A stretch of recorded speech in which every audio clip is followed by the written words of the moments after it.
By now, you've probably heard my magic wand story. It's a brand that's been part of my personal journey for more than 20 years.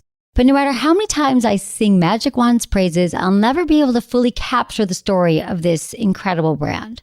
Well, now journalist and author Kate Sloan just completed a limited audio series documenting the history and impact that Magic Wand has created over the last 56 years. It's called Making Magic. And the series chronicles Magic Wand's incredible brand story through interviews with nearly 40 experts, performers, business owners, educators, and fans. So I got a sneak preview of the series, and what I loved is that Kate weaves together snippets from all their interviews into this amazing story arc. She covers Magic Wand's journey from appliance store massager to its legendary influence on culture and sexual independence, and it's all just fascinating. The first episodes of Making Magic are available now at makingmagicseries.com or on all popular podcast platforms. Just search for Making Magic or visit makingmagicseries.com today. Thanks for listening to Sex with Emily. I'm Dr. Emily, and on today's show, I'm talking about masturbation and the latest trend, Doomsturbating. Plus, how to fit sex in with busy schedules, how to give a better hand job, and best practices for swinging. All this and more. Thanks for listening. Look into his eyes. They're the eyes of a man obsessed by sex. Eyes that mock our sacred institutions. Bedroom eyes, they call them in a bygone day. You're listening to Sex with Emily. I'm Dr. Emily, and I'm here to help you prioritize your pleasure and liberate the conversation around sex. All right, intentions with Emily. For each show, I want to start off by setting an intention for the show, and I encourage you all to do the same. Well, what do I mean by this? When you're listening, I want you to think about what you actually want to get out of listening to this episode and how you think it may help you. It could be, well, I've been concerned about my masturbation habits lately, and I want to make sure it's still an empowering and satisfying practice. My intention was just to give you some ideas about how to make your self-loving even better, especially now that we've all been stuck at home. Of course, it's, pretty much always a good time, but I want you to think about what you can do to make it more intentional, exploratory, and of course, pleasurable. And stick around because I also take your calls and do a quick rundown of questions I received on Instagram. I love reading those and answering as many as I have time to get to on the show. So if you'd like to ask me about your sex life, dating, or relationships, you can message me on Instagram. It's @sexwithemily. Email me feedback@sexwithemily.com. As always, include your name, your age, and how you've listened to the show. You can also, get this, call into my SiriusXM show. It's Monday through Friday, 5 p.m. to 7 p.m. Pacific time, and you can just call me, even if you don't have Sirius. 888-94-STARS or 888-947-8277. You can also get a free 30-day trial at sexwithemily.com/SXM. All right, like I said, we're talking about masturbation today, but first, let's zoom out a little and look at the bigger picture. There's interesting things about this time because we've all had to significantly alter our lives, pretty much. Even if you're an essential worker and you've had to work every day, maybe you're going home to a house where somebody has been home all day. And it's just the dynamic has changed for everyone. I know that there's some new habits that I've built that I've followed that have been super helpful. Getting up earlier, being more focused with work because I never leave and I just sit and Zoom for 8 hours. But some things I've noticed that have kind of been bothering me lately. It's funny because I've talked to you about this, last year, and that is just scrolling right into the night. And I always say that the bedroom should be for sleeping and for sex. And that's it. Leave the technology out of the bedroom. I'm not the only one who says this. It helps with sleep. And I was pretty good about it for a while. I left the phone outside the room, but I've noticed during quarantine, it's just there in the bedroom. And then like an hour will go by and I'm on my phone, I'm scrolling. And then you're like, what did I just do the last hour? I can't get that time back. I recently rectified that because I bought a new alarm clock that's across my room and it charges the phone, but my phone is not next to me and my alarm is set. So I have to get up in the morning and get my phone. And that's just started like 2 nights ago. But in talking to a lot of you, I feel like there have been some habits that might have been developed over quarantine. But I'm telling you this because there's a new term, and it's called Doomsturbating. So that's a combination of masturbating and doom scrolling at the same time. Apparently, that's pretty common right now. I think before the pandemic, my bedroom was sleeping and sex. But now I find myself, I'm eating in bed, I'm taking calls in bed sometimes. We're multitasking. Maybe you have roommates, so all your Zoom calls are in your bedroom. And so essentially, when we talk about it like multitasking, it's like, reading emails and scrolling Instagram, right? You might be doing that. You're multitasking. But what people are doing now, they're not just doom scrolling. They're now throwing in masturbation. They're like scrolling Instagram. They're texting their mom, they're whatever. And then they found their hand down their pants. I'm now masturbating and I'm talking to my boss. I don't know if anyone does that. Maybe you do.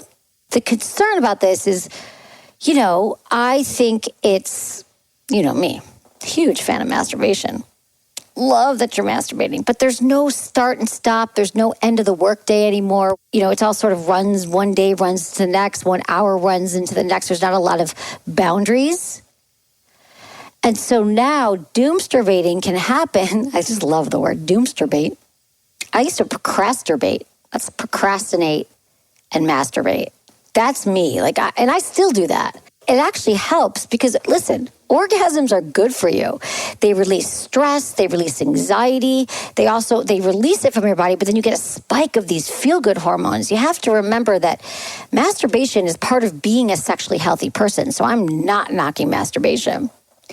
But since technology is now part of our masturbation practice, you just sort of let it bleed into each other. Like, well, I've already got my phone in my hand anyway. The porn's there. If you're watching porn, it's already on your phone. But the other interesting thing about masturbating, and this kind of is that a lot of us do it to self-soothe, right? When you're a kid, you're little and you watch kids do this. They get stressed about something and they might put their hand in their pants, right? It's always been soothing. But when we get older now and things are maybe more challenging or we're stressed at work and we're right by our bed, our phone's already in our hand, we find ourselves soothing ourselves through, we're doom scrolling. We masturbate. The problem is we're also experiencing a lot more mental challenge right now. Mental illness, people are experiencing anxiety and depression for the first time. And maybe we're more apathetic and we're not motivated. The problem with doom scrolling, doomsturbating, is that we start to associate masturbation with only stress relief, and that's it. You know how I always talk about how our patterns link up to each other? Like you might be someone who, God, they all do. I'm trying to think. There's so many examples. Like you're with your partner and you can orgasm by yourself. But one time your partner might have said, I don't want you touching yourself. And then when you're in bed with them, you want to touch yourself with them there. And all you can think about is them shaming you. And now you can never orgasm with anybody again because you associate those two things together. And then now sex becomes hard, right? So if you're associating that scrolling and all that and masturbation with your doom and gloom and stress, that could be a problem. And my challenge around that is I just think that when we start to associate masturbation with like boredom or stress or anxiety or worry, let me tell you this, the good parts about masturbation, like why I love and I talk so much about masturbation is because it's about exploration. It's about learning your body. It's about pleasure. It's about figuring out like, what do I like and what makes me feel good? And that's like the foundation of becoming a sexually healthy person. Actually, it's like the first step on the journey is, what do I like? What kind of touch feels good to me? And then doing it just for pleasure. If you do the work in masturbation and understanding your body, then you'll be able to better guide a partner. So a lot of us are anxious and worried right now, so we might be doing a little bit of more masturbation. If you're wondering, though, what does healthy masturbation look like? First off, let me just say this. A lot of you email me about masturbation lately, and you send me messages or you call in. You're like, my partner's masturbating too much, or, how often is too often? We did a Q&A today on Instagram and answered some of those questions from you guys. And it's like a lot of you want to know, am I doing it too much and not enough, or is it a problem? So there's a lot of misunderstanding around masturbation, a lot of strife, which I totally get. Because let me tell you this. This Doomsturbate study also says Women are less likely to masturbate. 30% of men and 38% of women say they were getting less solo sex in lockdown. It says that 16% of people masturbate once a day, 25% masturbate once a week, 17% once a month. And men are more likely to masturbate every day than women. I just want you to know that it's all fine with masturbation. Pretty much, if you are masturbating, that's awesome. You might be like, well, what does it look like to be healthy? Is it wrong that I'm watching porn? None of that's wrong. Like, watch porn, do your thing. But maybe if you could start to separate it and say, I'm going to masturbate in the shower or in the bathtub, and I'm not going to bring my phone with me. I'm going to schedule my masturbation. I'm going to look forward to it. I'm going to make it more of like a special event that I get to do once a day in this particular environment, and you work it into your day. Because right now, if you are not great at boundaries and time management, this has been a disaster. It's been probably really hard for you during COVID. If I didn't learn these skills years ago, I would be doomsturbating all day long. But I have a great team that keeps me on track. If I didn't have people in my life that I had to be places, I would be in bed masturbating probably. So you got to set these things in place. Say, okay, I'm going to take a bath. I'm going to take a shower. You know, you could say like, I'm going to do other self-soothing activities. If you've been just masturbating to self-soothe, but it hasn't been about exploration or joy or pleasure, you feel bad after it, right? You could do other things that soothe you. You know, other healthy coping strategies, going for a walk. Oh God, I can't tell you how many times that saved me where I'm just in my head, not from doomsturbating, but just from life, from constantly obsessing about things. And then I'm like, this morning there was something happening. I was like, oh, I got to work. I got to do this. I'm like, just go for a walk, get outside. And I forced myself to go outside. And I know that always feels better just for 20 minutes. You could journal. You could meditate. I'm telling you, working out always does it. Whether it's just like doing some sit-ups in your house, you immediately change your state and you get out of whatever loop you're in and you learn to kind of go in another direction. And that's all it is. It's like redirecting that urge. Like, oh, I'm on Instagram, I'm texting, I might as well masturbate. And just stop scrolling, I guess. The other thing about masturbation is mutual masturbation is awesome with a partner as well. That's just something else you might want to do this weekend. Try something different. See, okay, I just opened up my masturbating 2 times a day minimum. And a day, is that an addiction? Man in his 30s. Is it wrong that my partner masturbates, watches porn, blah, blah, blah. You're all fine. 2 times a day. If you're getting to work and you're seeing your friends and you have a life and you're masturbating twice a day, I don't have a problem with that. It's when it's making you feel worse. If there are consequences to masturbating a lot, you know, if it's impacting your ability to be sexual with a partner, that's when we see problems with masturbation. All right, everyone, I'm going to take a quick break and we come back. It's all about you.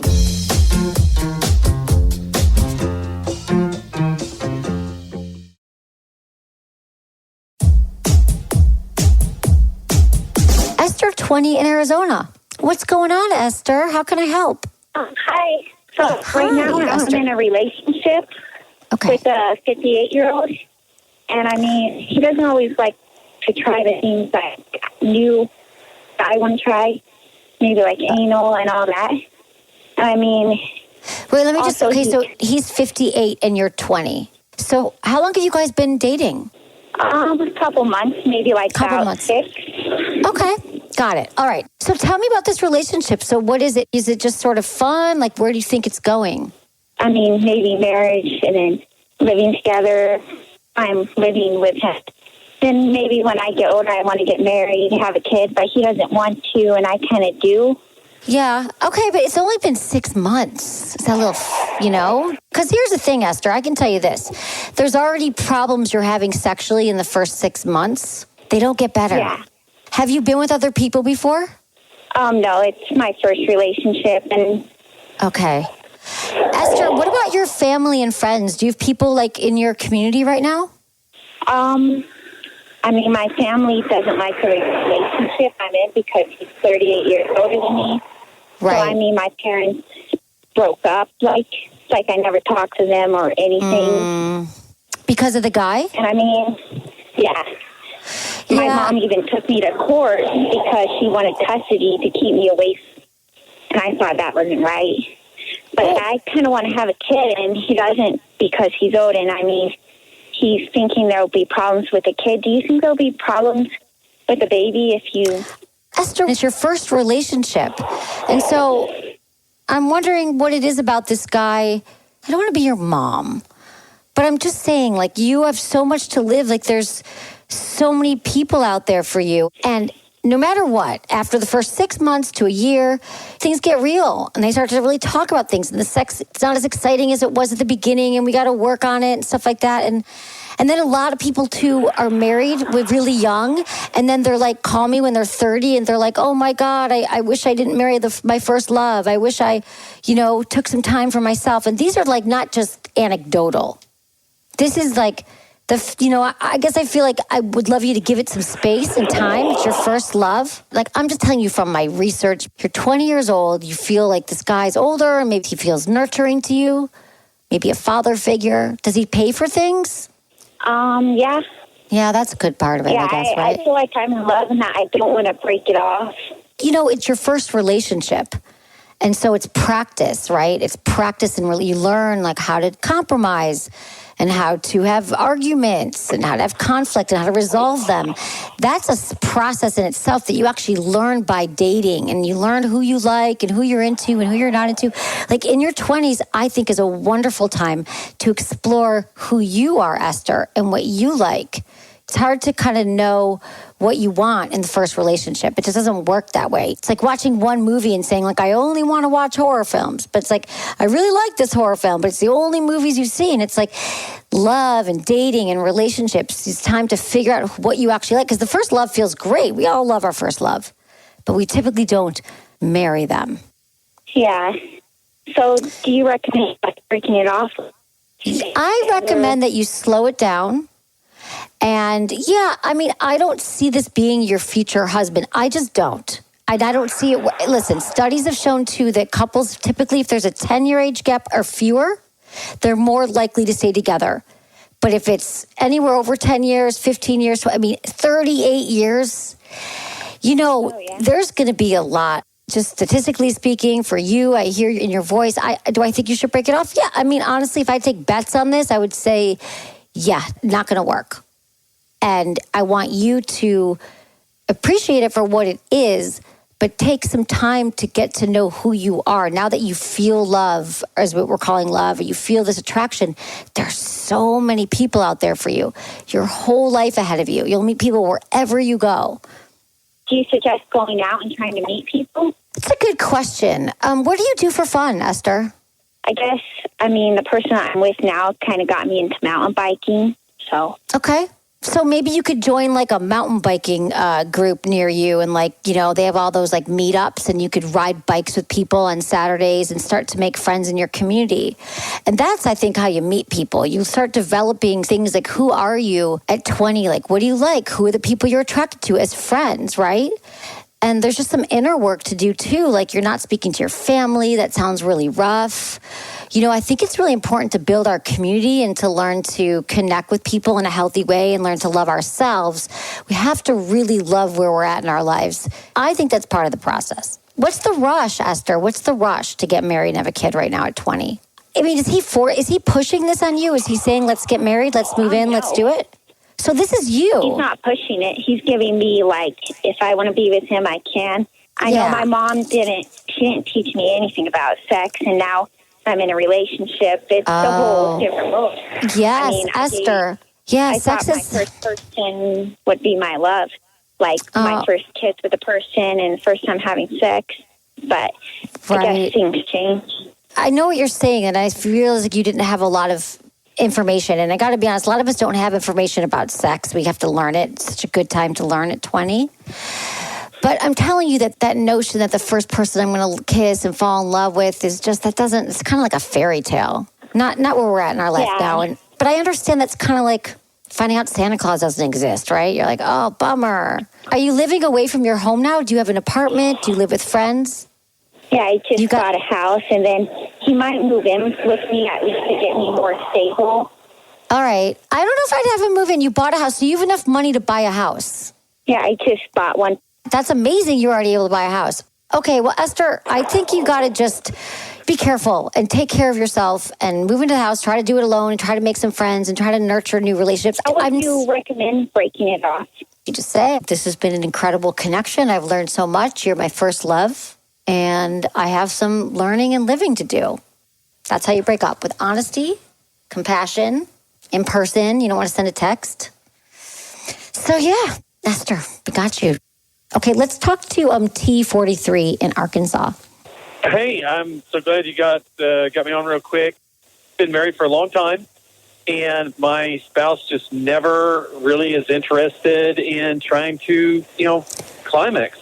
I don't know that she'll like get excited, she'll get into it, but it's like, just got to stop before we get there. Like Has she ever had an orgasm before? I'm not exactly sure.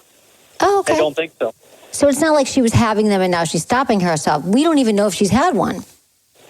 Right, and that's the thing. I don't know that she ever has. Okay. Well, then that's the thing. So she doesn't know what it feels like to have one. She's probably feeling pressure. I would have a real honest conversation with her, T, about your sex life outside the bedroom, when you're hanging out, whenever you have conversations, and you want to keep it curious and you want to keep it light and supportive, and just say, I want to talk about our intimate life. I think it would be really hot to see you, have an orgasm and to really turn you on. I want to make sure I'm doing everything to get you there. Can you tell me what really arouses you? What turns you on? And she might say, I'm not talking about this. It's been 20 years. Why are you asking me now? And you're like, well, because it's important. We have to be intimate. Intimacy is important.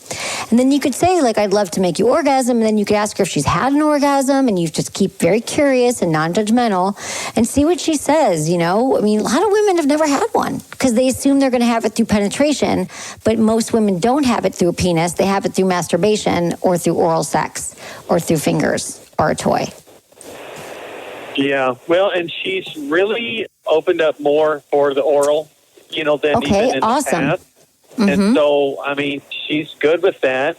And even of late, in the last, last year, is she'll say, hey, do this or do that. That really feels good, So it's like there has been some progress, but it just, I just have always, and we've always had a good relationship, but it's always just kind of strange to me. I'm like, man, why do you not really want to try to get there? Well, maybe she's never had one and she feels pressure. Like all of a sudden, maybe she feels like she's about to and she stops. That's something that women do sometimes. We block ourselves. So maybe you could say, I'll do whatever you want. Like, I want to see you orgasm. Like, let's get you there. Like, I think that would be really hot because maybe she's like, some women feel like they have to pee and then they get embarrassed. And it's like, because you're stimulating the same area. So you just got to maybe calm her nerves and tell her you think it'd be fun to kind of get there together. Like, kind of relax her nerves around it. Because if she's stopping, there must be a reason. And I'm not sure what it is. Yeah. Well, and it could be. It really could be the just the fear of the unknown, somewhat. Yes, and it's a losing control. You lose control when you have an orgasm. You kind of let go, and you're like, oh my god. And maybe she's afraid of that. Maybe she orgasmed once. When probably real truth to that. Yeah, I think there's probably real truth to that. Well, that's very interesting. I appreciate the advice, and hopefully, maybe I can have that conversation at a time. Yeah. Let's talk to Rachel, 39, in Maine. Hi, Rachel. Hi, Emily. How are you? I'm good. How are you doing? What's going on? I'm pretty good. So my husband and I have been married for 15 years, and we have been throwing out the idea of swinging, and I just kind of wanted your opinion on it. He's really into, me being with another man, and it, super turns him on to see me get the pleasure from someone else. And we have not done this yet. We just talk about it a lot. Okay. How do you feel about it? And it turns me on to think about it too, definitely. But I'm super scared that we try it and it might mess up our marriage because we're in a really good place right now. Yeah. That is the concern, And so, what I'd recommend, it sounds like you guys have both talked about it. What is your thoughts? How do you think it could mess it up? What happens if it's messed up? What would that scenario look like? I don't know if it brings out insecurities or, like he says, he's okay with it. But what if he gets insanely jealous? And I don't know. I don't really know, to be honest with you, because I've not been in that situation yet. Well, that's all legit. Yeah, no, but you're absolutely right. Yeah. Or what if, does he have concerns about it? No, not at all. We've been talking about this for years, and for the longest time, I felt when I was younger and more immature, I always thought it was I felt like I wasn't good enough. But the more we've talked about it, I've realized and come to know that he's okay with me, and he just wants me to be more pleasured, and he wants to see that, and it really excites him. Like, that's the element that really gets him going. And so that brings a lot of respect for me. I'm like, wow, that's pretty awesome, you know? And it would be fun to try, I think, but I would just be, I don't want to ruin anything. No, I understand. And you're right. Like, that is sometimes the challenge that we think, you know, what if someone gets jealous? And so what I recommend is that, have you ever been having sex and kind of like role played the scenario and been like, okay, so right now, has he ever been like, I'm picturing this guy and he's going down on you? Very often. Okay. So you've done, that's my first step. And then, no, really, like, that's what I recommend. Yeah, you've been together a long time. And now what I love is, too, that you realize now, like, a lot of us when we're younger, we're like, oh, if my partner wants someone else in the room, it means that they don't love me anymore. You can be with someone else and still love your partner. It's just, we all crave variety. We want something a little bit different. So, you know, Rachel, I would say if you found someone, you know, they're still important to have rules. It's still important to, like, set, you know, have boundaries. And to have like a safe word, like let's say he starts getting anxious about it or something happens in the moment, like have a safe word. We've actually talked about all that as well. Like we've planned it and we've actually set up dates, but it hasn't fallen through yet. Like it just hasn't happened yet. So, but you feel like it's a healthy, like okay thing for certain marriages. Like it's not an unhealthy, like not a good place to be type of situation. I don't, actually. Okay. Now, let me tell you this. It is not for every relationship. Like, if you called me, Rachel, and you're like, you know, things have been really kind of boring lately, so we thought, like, we thought we'd have a threesome and spice it up. Or, you know, like that. I'd be like, hell no. But what you've kind of checking all my boxes here, and that's, have you talked about it? Have you role-played around it? Have you discussed safe words? Have you discussed what's off-limits? Oh, the other thing I want to ask you, have you discussed what the sex will look like what is off limits, what's on limits. Like some couples say there can't be any kissing or it has to be. Okay. We've had some like seriously deep conversations for years about this. So it's not like we just started talking about it and we're going to jump into it, you know? All right. Well, then I feel like you've gone through all that. Yeah. Okay. Well, then no, then I am not that doctor on the air. Like, no, that's terrible. I'm not that person. I've been doing this a long time. I've seen it work for couples who have great communication and want it for the reasons that you're expressing, is that you think it'd be hot and he thinks it's going to be hot.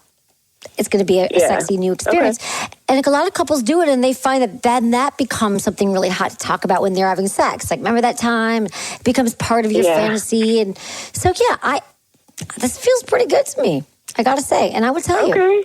All right. Cool. That's all right. Thank you. Just keep talking. Okay, Rachel, thanks for calling. I appreciate it. More tips and tricks to throw in the mix right after this.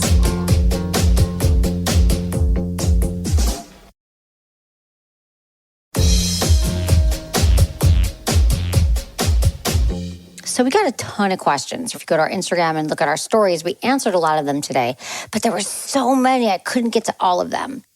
Okay, here's one. Is clitoral, G-spot, or cervical orgasm same or which is stronger? There's a lot of, I can kind of sum this up. There's a lot of questions in here about, did I have an orgasm? Do I not? Like for vulva owners, for women, they're like, was this a clitoral one? Was it G-spot? I know we label them, right? But a clitoral orgasm was what the majority of women experience through masturbation or penetration, and that's the external part of your vagina. The clitoris is there. It's that little magic spot that has 8,000 nerve endings, and it also extends internally. So sometimes the G-spot, which I like to call the G area, but I don't even really want to call it an area or G anything because it was named by this guy Grafenberg, and he did not have a G-spot.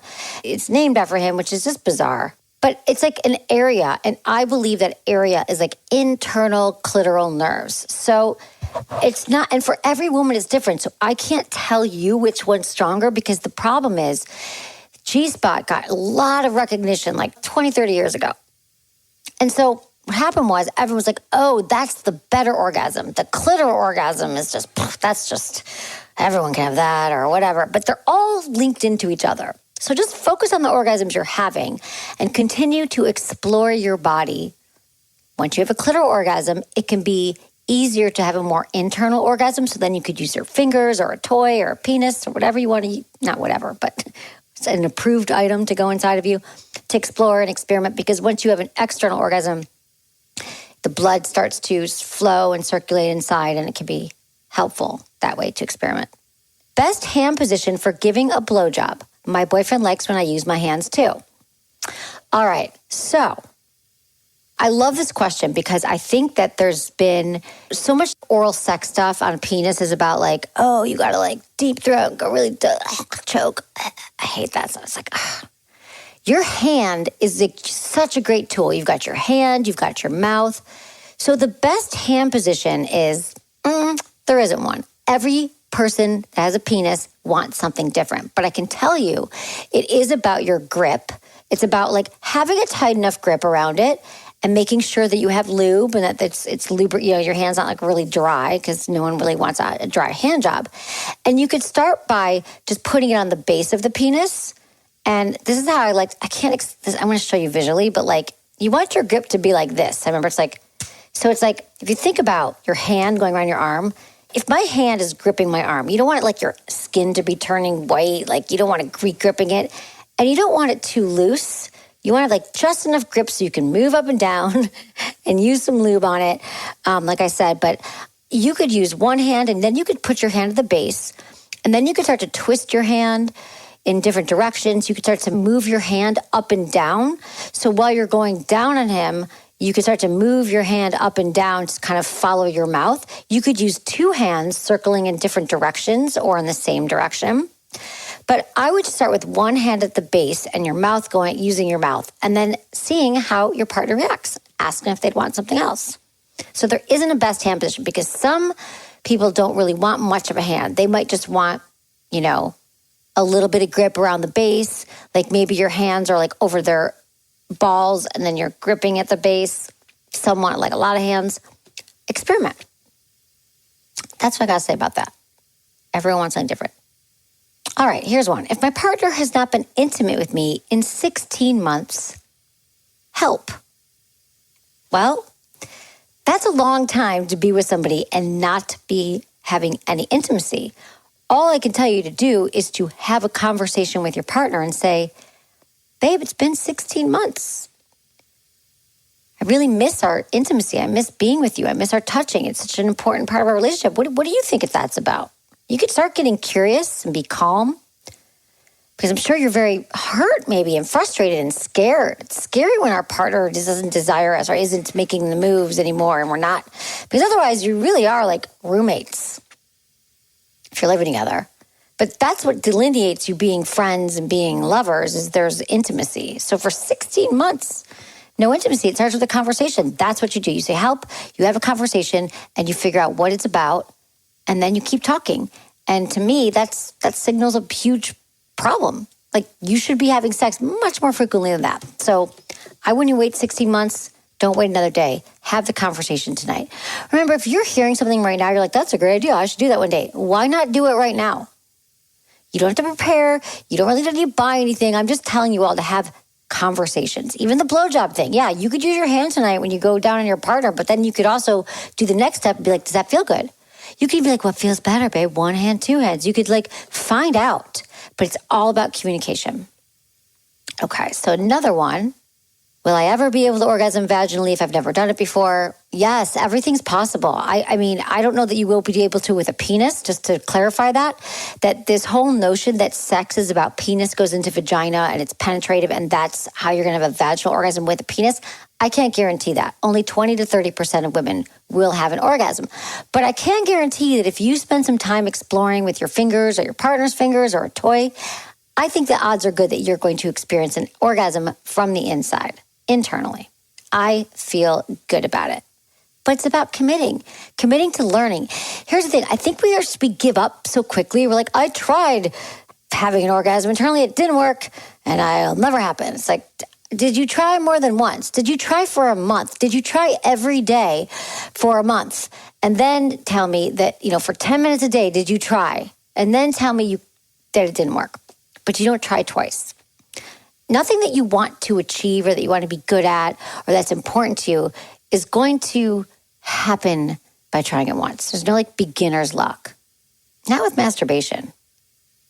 For busy couples, how do we work sex into our weekly routine? Love this question because that takes effort as well. We think, oh, we used to have time for sex before the kids and before whatever, work and COVID. Schedule it. Your weekly routine, you talk to your partner, you say, I think Saturday mornings are the best time for us to have sex. And it's a non-negotiable. We're going to do it on Saturday mornings. If you're really busy with work in the morning, set your alarm half hour earlier and you're going to have sex in the morning. But busy couples, if you don't make time for it, it just will never happen. It'll be another thing, and you're like, I'll get back to it when I'm less busy. But if you're busy now, I don't know anyone who's really busy and then it's never busy. I've been busy my entire life. I think I'll always be busy. It's a personality type. I love working. I love doing my job. I'm busy. It's like couples, you're not going to all of a sudden be like, oh. And then the longer it goes without being intimate with your partner or yourself, the harder it gets to be sexual again, because you're like, oh, it's a whole thing and I got to do it and I haven't done it and I didn't do it yesterday or the day before or the last 6 months. Oh, I forgot. Is it really good? I don't need it. I don't need orgasms. I don't need to be connected. You forget and then you do it. You're like, oh, orgasm's amazing. Feels so good. I love connection. So get on top of it now. If you're not having sex with your partner, figure out why. Work out a plan to keep having sex if you still want to have sex with this person. That's another question. How can you tell your partner to meet your needs sexually without hurting their feelings? Timing, tone, and turf. This is what you can all do this weekend. Make sure the time's right. You're both in a good place. You're hanging out. You're chilling. You could probably do that this weekend. Your tone is casual. And the turf is not in the bedroom, not after you had sex, not after he did something that disappointed you. You say, you know what? I realized I would love to talk about our sex life. We haven't had a conversation about it. And I'd love to talk about some things you'd like to try. Here's some things I like to try. And I really like oral sex. I'm going to guess here that maybe you're not, meeting that your needs oral sex. You could say, I really enjoy oral sex. When you go down on me, it feels so good. That's actually an important need for me. It makes me feel loved. It makes me feel connected. It's actually the only way I can orgasm. And I'd love you to know how I could be pleased the best. And then I'd like to know how you could be pleased. What do you need to be pleased, babe? Because I want to be great lovers. I want us both to really fulfill each other's desires. That's how you can do it without hurting their feelings. All right, I gotta go. But don't worry, I'll be back soon with more Sex with Emily. You guys, there's so much more to talk about, so don't miss my next episode. Subscribe to Sex with Emily right now. Please like, review, and share this podcast with the ones you love. Was it good for you? Email me, feedback@sexwithemily.com. Find us on all social media. It is @sexwithemily.